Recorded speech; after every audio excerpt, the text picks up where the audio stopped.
Hello friends, welcome to my channel. இன்னைக்கு நாம Preethi Zodiac மிக்ஸியோட unboxing அப்புறம் அசெம்பிள் எப்படி பண்ணுறதுன்னு இதை பார்க்க போகிறோம். பாருங்கள், அசெம்பிள் எப்படி பண்ணுறதுங்கிற டயக்ராம் மேலே கொடுத்துருக்காங்க. இதை பார்த்து நீங்கள் அசெம்பிள் பண்ணிக்கலாம். நான் உங்களுக்கு அசெம்பிள் எப்படி பண்ணுறதுங்கிறத நான் செஞ்சு காமிக்கிறேன். பாருங்கள், இதான் ஜூஸர் ஜாரு. பாருங்கள், இந்த ஜூஸருக்கு 2 பிளேடு கொடுத்துருக்காங்க. இப்போ உள்ளே ஃபிக்ஸ் பண்ணியிருக்க பிளேடு அதாவது சாஃப்டான ஃப்ரூட்ஸ், அதாவது ஆப்பிள், மாதுளை, இந்த மாதிரி சாஃப்டான ஃப்ரூட்ஸ் இந்த பிளேடை யூஸ் பண்ணி நம்ம ஜூஸ் எடுத்துக்கலாம். அடுத்தது நாங்கள் அடுத்த பிளேடு நான் எக்ஸ்பிளைன் பண்ணுறோம் உங்களுக்கு. நான் ஏற்கனவே சொல்லியிருந்தேன், ஜூஸரில் ஒரு அடிஷ்னல் பிளேடு இருக்கணும். அதான் இந்த அடிஷ்னல் பிளேடு.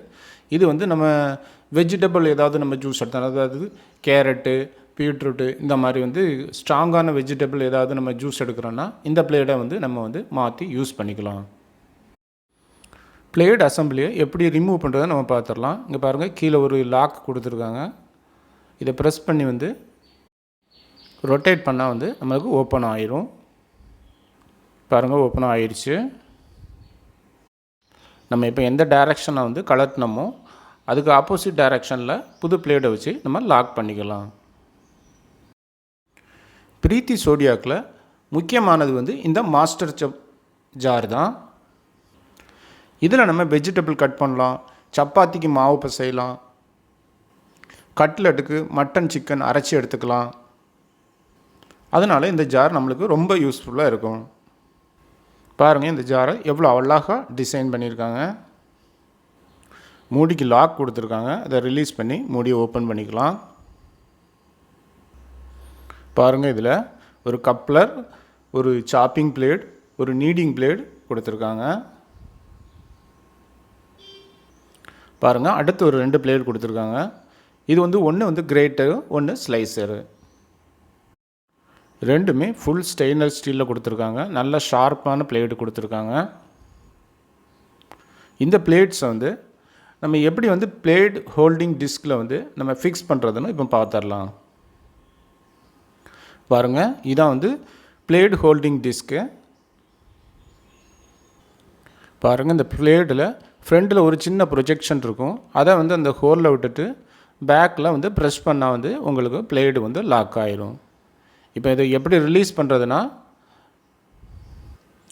பிளேடு ஹோல்டிங் டிஸ்க்கை திருப்பி பிடிச்சி பேக் சைடு ப்ரெஸ் பண்ணால் உங்களுக்கு பிளேடு ரிலீஸ் ஆயிரும். இதே மாதிரி அடுத்த பிளேடையும் ஃப்ரண்டில் உள்ள ப்ரொஜெக்ஷனை உள்ளே வச்சு ப்ரெஸ் பண்ணுங்கள். இந்த மாதிரி ப்ரெஸ் ஆயிரும். பிளேடு லாக் ஆயிடுச்சு. இப்போ திருப்பி அதை அன்லாக் பண்ணிக்கலாம்.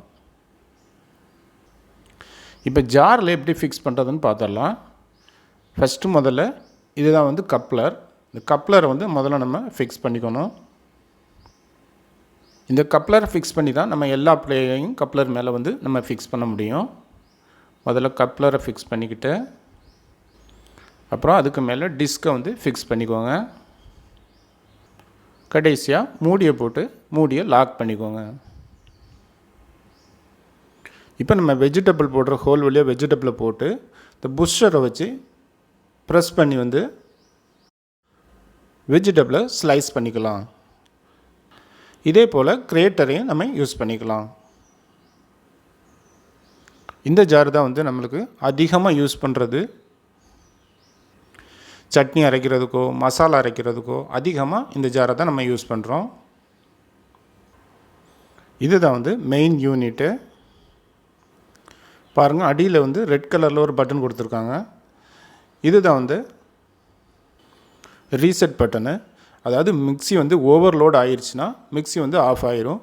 அப்போ நீங்கள் ரீசெட் பட்டனை ப்ரெஸ் பண்ணி திருப்பி ஆன் பண்ணிக்கலாம். பாருங்கள், இதான் 1.5 லிட்டர் ஜாரு.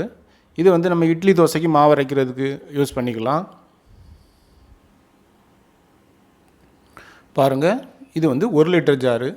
இது நம்ம மசாலா பொடி திரிக்கிறது அந்த மாதிரி இதுக்கு நம்ம இது யூஸ் பண்ணலாம். இல்லாட்டி குறைவாக மாவு இருந்தாலும் குறைவான மாவு இருக்கும்போது இதில் நம்ம அரைச்சி எடுத்துக்கலாம். பாருங்கள், இதான் சிட்ரஸ் ப்ளஸ் சிட்ரஸ் கோன். இது நம்ம ஆரஞ்சு ஜூஸ் எடுக்கிறதுக்கு நம்ம யூஸ் பண்ணலாம். இப்போ நம்ம சிட்ரஸ் ப்ரெஸ் வந்து எப்படி ஃபிக்ஸ் பண்ணுறதுன்னு பார்த்துடலாம். முதல்ல கப்ளரை ஃபிக்ஸ் பண்ணிக்கோங்க. அடுத்து சிட்ரஸ் ப்ரெஸ்ஸை கப்ளருக்கு மேலே வச்சு லாக் பண்ணிக்கோங்க. கடைசியாக சிட்ரஸ் கோனை சிட்ரஸ் ப்ரெஸ் மேலே ஃபிக்ஸ் பண்ணிக்கோங்க. இப்போ வந்து நம்ம ஈஸியாக ஆரஞ்சு ஜூஸ் எடுத்துக்கலாம். பாருங்கள், இதான் வந்து நீடிங் பிளேடு. இது வந்து பிளாஸ்டிக்கில் தான் கொடுத்துருக்காங்க. இந்த பிளேடை யூஸ் பண்ணி தான் நம்ம சப்பாத்தி மாவு வந்து பிசைய முடியும். கப்ளர் மேலே இந்த மாதிரி பிளேடை ஃபிக்ஸ் பண்ணிக்கோங்க.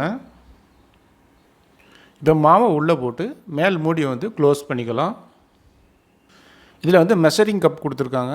இந்த மெஷரிங் கப்பை யூஸ் பண்ணி வந்து நம்ம எந்த அளவு தண்ணி சேர்க்கணுங்கிறத வந்து அதில் கொடுத்துருக்க அளவு நம்ம தண்ணி சேர்த்து வந்து மாவு பிசைஞ்சிக்கலாம்.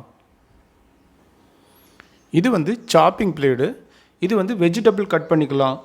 அதுபோல் நம்ம கட்லெட்டுக்கு தேவையான மட்டன், சிக்கன் வந்து சாப் பண்ணி எடுத்துக்கலாம். பாருங்கள், இந்த மாதிரி கப்ளர் மேலே ஃபிக்ஸ் பண்ணிக்கோங்க. இப்போ எலும்பு இல்லாத மட்டனோ சிக்கனோ உள்ளே போட்டு நீங்கள் வந்து சாப் பண்ணி எடுத்துக்கலாம். இந்த வீடியோவில் அன்பாக்சிங்கும் அசம்பிள் எப்படி பண்ணுறது பற்றி தான் நான் போட்டிருக்கேன். அடுத்த வீடியோவில் உங்களுக்கு நான் அதை யூஸ் பண்ணி பார்த்துட்டு இதோட நிறை குறைகள் என்ன, இதை நம்ம எப்படி யூஸ் பண்ணுறதுங்கிறத வந்து நான் அடுத்த வீடியோவில் நான் உங்களுக்கு போடுறேன். இந்த வீடியோ உங்களுக்கு பிடிச்சிருந்துச்சுன்னா சப்ஸ்கிரைப் பண்ணுங்கள், ஷேர் பண்ணுங்கள், லைக் பண்ணுங்கள், கமெண்ட் பண்ணுங்கள். தேங்க்யூ ஃபார் வாட்சிங்.